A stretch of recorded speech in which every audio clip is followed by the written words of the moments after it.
We talked about this during muscles.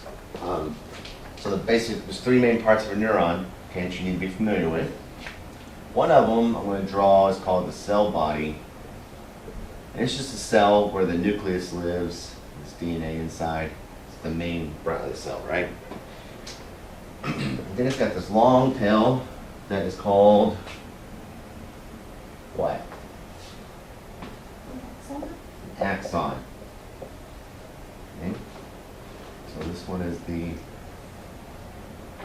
cell body. And then what's the word they use for all these little tendrils that are coming out of it? It's at the top of page 147. I need a D injury warning. Huh? The D word that I'm not even going to say. The D word. The D word. The D word. It's called a dendrite or dendrites, dendritic.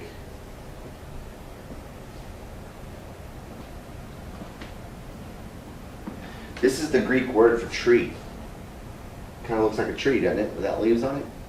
Mm-hmm. It makes sense. This is a great design because information typically is either taken back up to the brain, or it can do something with it, like from a sensory organ, or information is sent from the brain down the track that needs to say we have multiple bundles of nerve or muscle fibers here.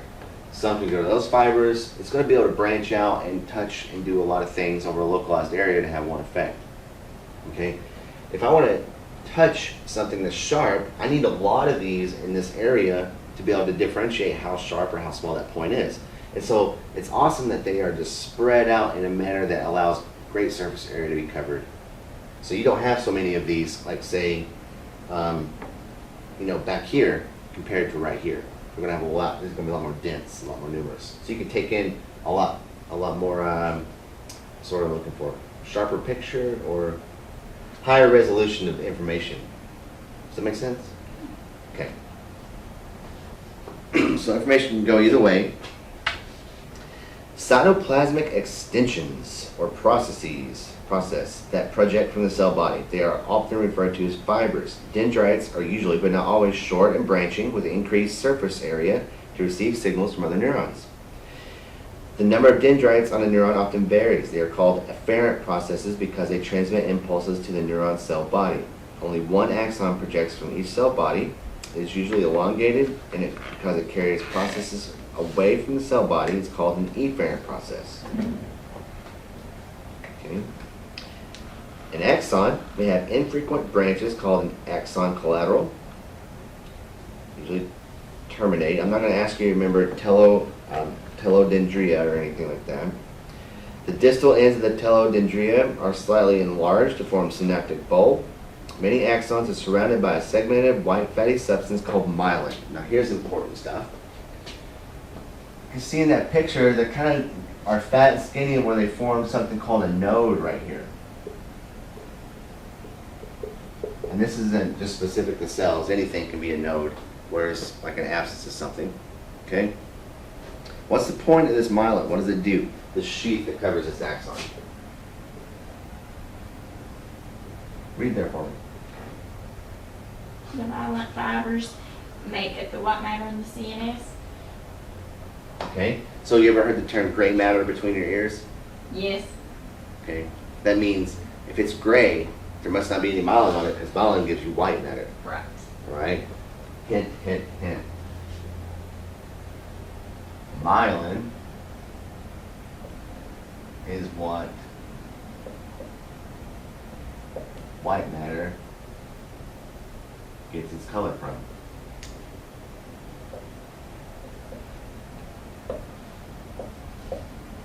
Gray matter is unmyelinated neurons. Myelinated fibers make up white matter in the CNS, whereas cell bodies and unmyelinated fibers make up the gray matter. Unmyelinated regions between myelin segments are called nodes of Ringber. It's not really important to remember right now. In the PNS, the myelin is produced by Schwann cells. And there's another one. Okay, so we have a neuron. Myelin is produced by Schwann cells.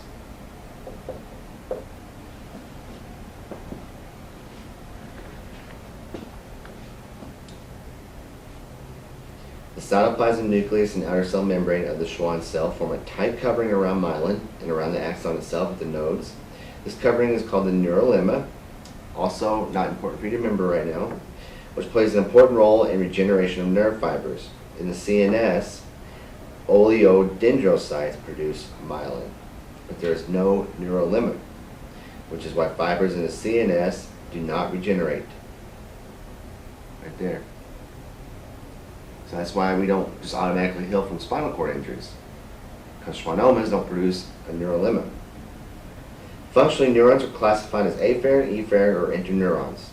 Information is going up, information is coming down, or information is going in between, basically. Afferent sensory neurons carry impulses away from the peripheral sense receptors to the CNS, and efferent does the opposite. And you can always think of efferent as having an effect on something. An affect is different from an effect. So two new cells there. Schwannoma cells and